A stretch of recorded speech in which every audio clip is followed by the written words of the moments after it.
Magnifique. Mais là, attention, attention. Non, non, là, vous sortez 10 kilomètres, évidemment 10 kilomètres, pas plus, mais vous sortez. Alors, qu'est-ce qu'on nous a annoncé? Donc, je rappelle, rapide. L'ensemble de l'Île-de-France et des Hauts-de-France, Seine-Maritime, Alpes-Maritimes et l'Eure sont confinés pour les 4 prochaines semaines. 16 départements sous cloche, 7 jours sur 7. Voilà, à partir de ce soir, minuit.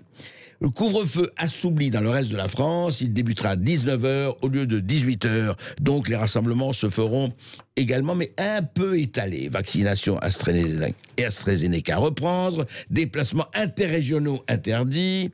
Voilà, écoles et collèges fonctionneront normalement, les lycées jaugent à 50%. Et alors, intéressant, last but not least, cerise sur le gâteau, eh bien, les commerces vendant des premières nécessités seront ouverts, ça, on le savait, mais alors, et puis par les autres, qu'est-ce qui est essentiel et non essentiel? Libraires sont ouverts, les disquaires aussi, et hier, il n'y avait pas les coiffeurs. Les coiffeurs ont hurlé à la mort, et ce matin, il y a les coiffeurs. Alors, certaines femmes et fans de notre émission m'ont dit, et alors, et les esthéticiennes, etc. Je préfère être mal coiffé, mais bien épilé. Oui, oui, je l'ai entendu. Voilà. Donc, en fait, qu'est-ce qui se passe? Alors, Olivier Véran nous a dit, voilà, ce n'est plus le confinement, c'est la grande exfiltration. Écoutez. Mais vous aurez noté qu'il y a une différence qui est notable, qui est que nous nous tournons davantage vers l'extérieur. Et que le principe, véritablement, c'est de faire très attention lorsque nous sommes regroupés les uns les autres dans un lieu fermé, familial, personnel, amical, professionnel, mais de pouvoir conserver la possibilité de sortir, sans limite de durée. Et nous avons avec nous Gérald Kierzek, le docteur Kierzek, médecin urgentiste, directeur médical, l'un des patrons de Doctissimo. Médical, ouais. Pardon? Oui. Directeur médical de Doctissimo. Bonjour André, bonjour à tous. Bonjour Gérald. Dites-moi, docteur Kierzek, alors, on a l'impression que c'est une musique et les paroles que l'on a déjà entendues, peu ou prou.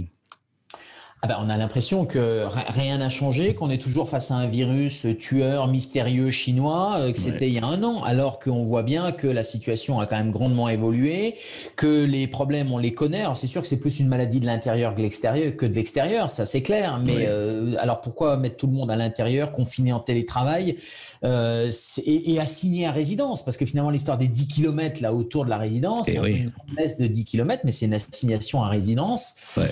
Sans que les véritables problèmes, enfin, encore une fois, voilà, c'est difficile de prendre des décisions, mais quand on en connaît plus depuis un an, quand on sait que le problème, il est structurel, il est sur les réanimations, quand le problème, on sait qu'il est sur des clusters, quand on sait qu'on a maintenant des autotests, quand on sait qu'on a éventuellement des traitements précoces, ben, tous ces sujets-là, on attend qu'ils soient adressés et pas uniquement une mise sous cloche. Et encore qu'il y ait une mise sous cloche avec des trous dans la cloche. Et des trous dans la cloche, oui. Bien sûr, des trous dans la cloche, parce qu'on voit bien que c'est une demi-mesure.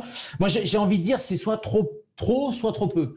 Mais je vais vous dire, Gérald Kierzek, trop ou trop peu, mais attendant, vous avez parlé de traitement et vous avez parlé de la réanimation. Alors vous avez vu qu'un an après, eh bien, joie, pleurs de joie, c'est comme Claudel à l'intérieur de Notre-Dame, eh bien, Olivier Véran a eu la révélation, écoutez. Certains malades avaient été admis en catastrophe à l'hôpital. Ils étaient restés chez eux avec leurs symptômes, n'avaient pas nécessairement perçu qu'ils étaient en hypoxie, qu'ils manquaient d'oxygène et qu'ils avaient besoin de soins. Et ils se sont rendus compte trop tard de leur état de santé, justifiant un transfert pour des soins lourds de réanimation. Dans certains cas, on pourra vous proposer des médicaments, un traitement. Si vous avez par exemple des troubles respiratoires, on pourra vous proposer de l'oxygène, y compris d'ailleurs chez vous. Ça se fait dans un grand nombre de situations pour vous permettre de mieux respirer.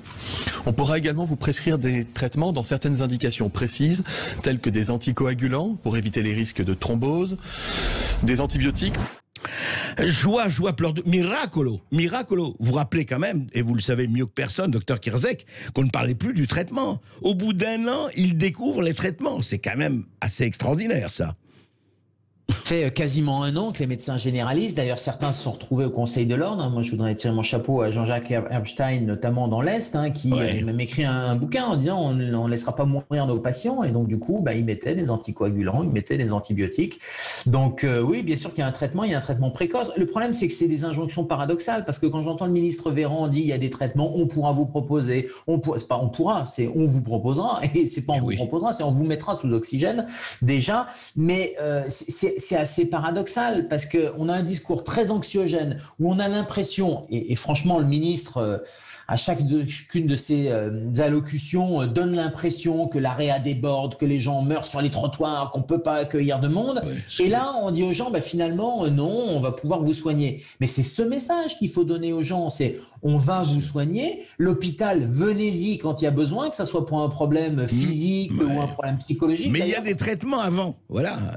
Et il y a des traitements, l'oxygène, la dexaméthasone, et les anticoagulants, et les antibiotiques, il faut, et ces traitements-là, il faut les donner précocement. Donc, il ne faut pas dissuader les gens de venir, au contraire, en leur disant ça déborde de partout, il y a un problème de saturation sur l'AREA, ça c'est sûr. Entre parenthèses, le confinement, j'ai un peu peur que ça ne change pas grand-chose pour vider les réens. C'est clair. Je ferme la parenthèse. Mais les autres, il faut que les gens viennent, se fassent soigner. Il ne faut pas dissuader les gens. De même qu'il faut arrêter de déprogrammer, qu'il faut augmenter les capacités hospitalières. Alors en fait, justement, c'est du bon sens, c'est de la logique. Voilà. Alors justement, en fait, de bon sens et dans le logique, Gérald Kierzek, je voudrais vous faire écouter ce que disait Olivier Véran, ministre de la Santé, le 27 août 2020. Je dis bien le 27 août 2020. Écoutez. Si la situation le nécessite, ce sont donc 12 000 lits de réanimation qui pourraient être disponibles dans notre pays pour accueillir près de 2 fois plus de patients en même temps que lors de la première vague de l'épidémie. En anticipation, une attention particulière, bien sûr, a été portée aux ressources humaines. Alors là, les bras m'en tombent quand même. Là, je voudrais vraiment comprendre. Là. En août, il disait, il n'y a aucun problème. Si la situation le nécessite, 12 000 lits de réanimation qui pourraient être disponibles. Qu'est-ce qui s'est passé? Qu'est-ce qui se passe? Ça a disparu comme ça? C'est la baguette magique? Il y en avait 5 000, puis 10 000, puis 12 000, et puis il n'y a plus rien? Il n'y en a pas assez? Là, on ne comprend vraiment pas. C'était une annonce politique de dire ne vous inquiétez pas, dormez tranquille, il y aura 12 000 lits. Et c'est vrai que les capacités avaient été augmentées, pas jusqu'à 12 000, mais avaient été augmentées en prenant des salles de réveil, en transformant des unités.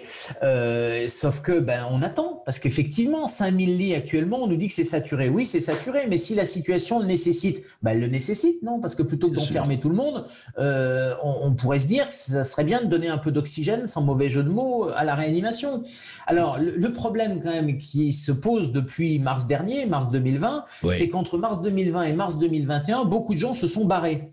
Beaucoup d'infirmières, beaucoup de praticiens sont partis parce qu'au bout d'un moment, quand l'administration a repris les manettes, quand ils ont vu que de toute façon rien ne changerait et qu'ils étaient épuisés, ils se sont dit on va pas y laisser notre santé. Donc il y a effectivement un problème de ressources humaines. Mais bon, il y a quand même d'autres solutions. Moi, je faisais partie de ceux qui disent, et je continue à dire, que la situation n'est pas catastrophique sur le plan épidémique, qu'il y a une situation de tension sur les réanimations, et je tire mon chapeau aux réanimateurs, aux équipes, aux infirmières, aux aides-soignants qui depuis des mois, mais depuis des années même sont en situation de sursaturation. On n'a pas augmenté, on a même diminué les capacités de réanimation. Donc, il faut augmenter ces capacités. Et si vraiment on était dans une situation catastrophique, on fait venir du personnel, la réserve sanitaire, plutôt que de faire des TGV dans un sens avec des malades qui partent. Ça, ou les hélicoptères. C'est un échec. Oui, alors les hélicoptères encore, c'est un peu plus un moyen classique, mais les TGV en mettant 25 malades dedans, on voit bien que ça n'a pas fonctionné. On fait le TGV dans l'autre sens et on fait venir du personnel soignant dans des régions où il y a peut-être un petit peu moins de besoins. Et puis sinon, il y a le service de santé des armées aussi. Donc si vraiment on était dans une situation comme on veut bien nous la décrire, et moi je n'adhère pas à cette description, puisque ne serait-ce qu'hier, quand les décisions ont été prises, il restait en Île-de-France 217 places de réanimation libre. De libre. Donc on voit bien qu'on avait de la marge de manœuvre. Et donc cette marge de manœuvre, qui n'enlève rien encore une fois au dévouement des équipes de réanimation. Je voudrais vraiment le souligner. Mais il y avait de la marge de manœuvre, il y a encore de la marge de manœuvre. Et si on traite précocement, on ouvre des lits de non-réanimation, donc il n'y a pas besoin de réanimateurs autour, et on donne de l'oxygène, des anticoagulants, on fait des scanners aux gens, et ça, tous les soignants de France savent le faire. C'est vrai, on a l'impression que M. Jourdain découvre la prose sans le savoir, comme on disait chez Molière, et on a l'impression, en fait, juste vraiment votre sentiment à la fois de docteur et de citoyen, Gérald Kierzek, on a l'impression que, encore une fois, c'est une navigation un peu au doigt mouillé. Je sais bien que c'est pas facile de décider, je sais bien que le virus, on sait, mais ça fait 1 an, et on a l'impression vraiment qu'on lance des décisions, on revient du stop and go en permanence, jusqu'à quand?